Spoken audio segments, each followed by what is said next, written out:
En el último video les conté cómo los programadores podrían mejorar la seguridad de sus aplicaciones utilizando el hashing. Hoy vamos a hablar acerca de cómo nosotros como usuarios podemos mejorar nuestra seguridad utilizando contraseñas robustas y almacenándolas en lugares seguros. Si sos experto en seguridad, quédate hasta el final porque voy a contar cómo funciona la API de Hugging Pound y por qué es seguro enviar tu contraseña a través de internet. Soy Pablo Acevedo y hoy seguimos hablando de claves. Empecemos.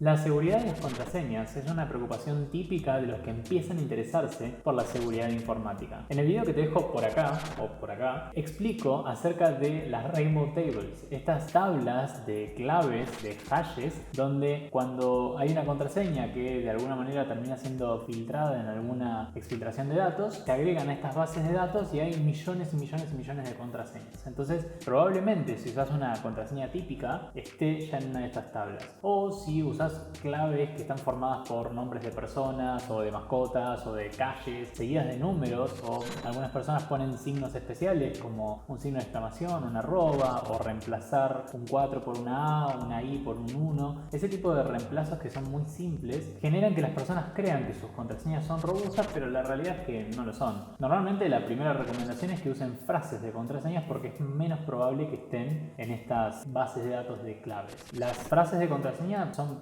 literalmente frases compuestas por distintas palabras separadas por espacios que hacen el carácter especial y bueno, pueden tener mayúsculas, minúsculas y demás. Por ejemplo, suscríbete a este canal, por tonto que suene, es una buena contraseña, es mucho más segura que una contraseña que tiene muchos caracteres, mayúsculas y minúsculas, pero que está hecho con nombres y números y algún carácter especial, porque ese tipo de contraseñas son súper fáciles de que aparezcan en las bases de datos de claves, que son las que utilizan los atacantes para acceder a las cuentas. En cambio, una frase de contraseña es mucho menos probable que figure en esa base de datos. El gran problema es que normalmente todos usamos entre 15 y 30 sistemas distintos, contando redes sociales, direcciones de mail, aplicaciones del trabajo, de la universidad. Utilizamos muchísimas claves y si tenemos que poner una contraseña distinta en cada uno, recordarlas es bastante difícil. Entonces ahí es donde las personas empiezan a poner un archivo en el escritorio con todas sus claves o anotarlas en alguna libreta o hacer cosas que son terriblemente inseguras. Y obviamente no hace falta que diga que usar la misma contraseña para todo es una pésima idea, porque alguien que obtiene acceso a un sistema podría meterse en todos nuestros sistemas. Entonces por ahí resulta alguna red social víctima de un data breach y el atacante que tiene la contraseña de mi red social podría decir, a ver si esto funciona en Amazon, a ver si funciona en Gmail, y empezar a probar y tendría acceso a todas mis cuentas porque yo repetí el uso de esa clave. Entonces, pésima idea usar la misma contraseña. Usar 30 claves distintas termina generando el problema de memoria del usuario, entonces lo termina anotando, o peor, usando un patrón. Muchas veces los usuarios creen que si ponen, imaginemos, Pablo123 para una red social y para otra red social ponen Pablo456, eso es seguro porque están haciendo variaciones. El problema es que es un patrón y es bastante fácil de adivinar. Entonces, si yo tengo la contraseña de una persona, podría tratar de entender cuál fue su patrón o su lógica para armarlo y replicarlo en otras redes. Entonces, por más que no tenga la clave, la puedo adivinar fácilmente. En los ataques dirigidos, donde la víctima es una persona que yo realmente quiero atacar, me puedo tomar el tiempo de hacer esa investigación y descubrir realmente cuál es el patrón que está utilizando. Entonces, de cualquier manera, hay algo que creo que le puede servir como el mejor consejo de las claves, que es la mejor contraseña es la que no podemos recordar. Si realmente es compleja y robusta la contraseña, entonces no hay forma de que ustedes la recuerden. Ahora,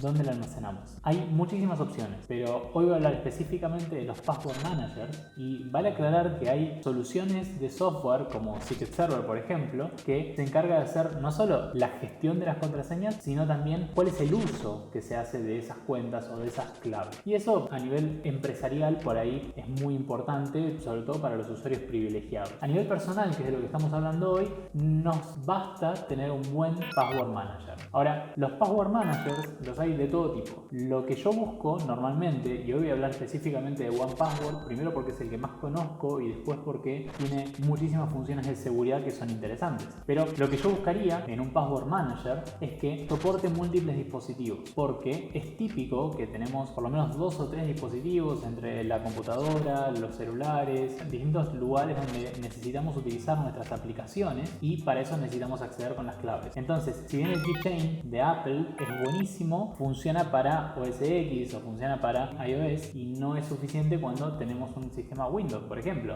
Y KeePass es una muy buena aplicación para Windows, pero el soporte para Android o para Linux o para Mac no es oficial y bueno, podría llegar a traer alguna serie de inconvenientes. Entonces, lo primero que busco es que sea multiplataforma, que funcione en cualquier lugar. Y por otro lado, que funcione en la nube. Esta idea de tener en la nube información sensible, a muchas personas todavía les asusta, pero la realidad es que si se toman las medidas correctas de seguridad, la nube es incluso mucho más seguro que tener cosas on-premise, tener cosas de forma local. En particular, OnePassword toma medidas de seguridad muy avanzadas y en la descripción les dejo un paper donde ellos explican cuáles son las medidas de seguridad que toman. Pero basta con que sepan que se utilizan 2 claves para poder acceder a sus contraseñas que están almacenadas de forma encriptada. Y el servidor de OnePassword no tiene acceso a ninguna de las 2 claves, no la guarda en ningún lado. Entonces, con que un atacante, por ejemplo, tenga una de sus contraseñas, no va a tener la segunda. Y lo importante es que ustedes solamente tienen que recordar OnePassword, ahí el nombre de la aplicación. La otra es la Secret Key, que solamente lo utilizan cuando configuran un dispositivo. Entonces la tienen que almacenar en algún lugar que sea seguro, pero si alguien tuviera esa Secret Key no puede hacer nada porque necesitan la otra clave, que es la Master Key. Entonces, de esa manera se asegura que no haya o se disminuye mucho más la posibilidad de que alguien acceda a sus claves. Además, pueden habilitar un segundo factor para que les avise cuando alguien trata de acceder a sus claves y demás con un código. Es súper seguro. Ahora, ¿cómo configurarlo? Y esta no es una aplicación gratuita, por lo tanto, este video no está sponsoreado y no les estoy recomendando que se suscriban, pero me interesaba comentarles cuál es la seguridad que tienen, porque hay un servicio adicional que proveen que es muy interesante y está atado a la página HiveImpound. Básicamente, HiveImpound es un sitio gratuito que almacena la información de los data breach que históricamente se fueron haciendo públicos. Un data breach o fuga de datos es cuando un grupo de atacantes logra acceder a una base de usuarios con información sensible o información confidencial y la hace pública por distintos motivos y de distintas maneras. El punto es que esta información que debería ser confidencial pasa a ser pública. Si se acuerdan, en uno de los primeros videos, cuando hablaba de la tríada SID, confidencialidad, integridad y disponibilidad, les decía que todos los ataques de alguna manera atacan una de estas 3 variables. En este caso estamos hablando de la confidencialidad. Entonces, cada vez que hay una fuga de información y se hace público información de usuarios, esta base de datos almacena de forma separada y súper segura los datos para que cualquiera los pueda consultar. Acá también les dejo el link de HiveImpound para que ustedes puedan probarlo, es totalmente seguro. Ustedes pueden poner su dirección de correo y les avisa si fueron o no víctimas de algún data breach reciente. Además, hay otro sitio de Firefox que provee el mismo tipo de servicio, así que también acá les dejo el link del monitor de Firefox que se encarga de ofrecer el mismo servicio. Ahora, hay algo particular que tiene HiveImpound, que es el monitoreo de passwords. Básicamente, ustedes pueden ingresar una contraseña y les avisa si esa contraseña ya fue filtrada previamente o no en algún data breach reciente. Y OnePassword lo que hace es automáticamente enviar sus contraseñas a HiveImpound para asegurarse de que las contraseñas que ustedes están usando en sus sistemas no hayan sido víctimas de algún ataque en el pasado. Ahora, la primera vez que escuché esto me llamó la atención porque pensé, yo estoy dándole a OnePassword, le estoy confiando todas mis claves y OnePassword se las está enviando a un tercero para ver si fui víctima o no. Entonces suena mucho al inspector de billeteras que me está pidiendo mi información y después se las está dando a otro para vigilar si mi seguridad es aceptable o no. Alto, inspección de billeteras. Oh, claro. Creo que todo está en orden. Y la realidad es que esto es totalmente seguro y de nuevo hay un montón de información pública. Les dejo también en la descripción el link a la API donde se explica cómo funciona, pero se los quería explicar rápidamente porque me parece muy interesante y además inteligente la forma en la que crearon este sistema. Básicamente lo que hace OnePassword es cada vez que yo ingreso una nueva clave, la pasa por un algoritmo de hash, que es lo que hablamos en el video que se los dejo por acá, lo pasa por un algoritmo de hashing que se llama SHA-1. y genera un código que es básicamente el resultado de la función resumen de la contraseña que ustedes ingresaron. Entonces, si yo ingreso la contraseña password, esto me genera este hash en SHA-1. Ahora, lo que hace OnePassword es tomar los primeros 5 caracteres de este hash y solamente esos 5, y eso es lo que le envía a HivingPound. Y HivingPound, la API, cuando recibe esa información, lo que hace es devolverme unos 500 hashes de contraseñas que están ingresadas también en SHA-1 y que han pasado por algún tipo de data breach, y lo que hace es enviarme todos estos hashes sin los primeros 5 caracteres porque yo ya se los di, y lo que hace OnePassword de su lado es comprobar si el final del hash coincide o no con el hash de mi clave. Entonces, en vez de estar gritando a la internet, esta es mi contraseña, decime si es segura,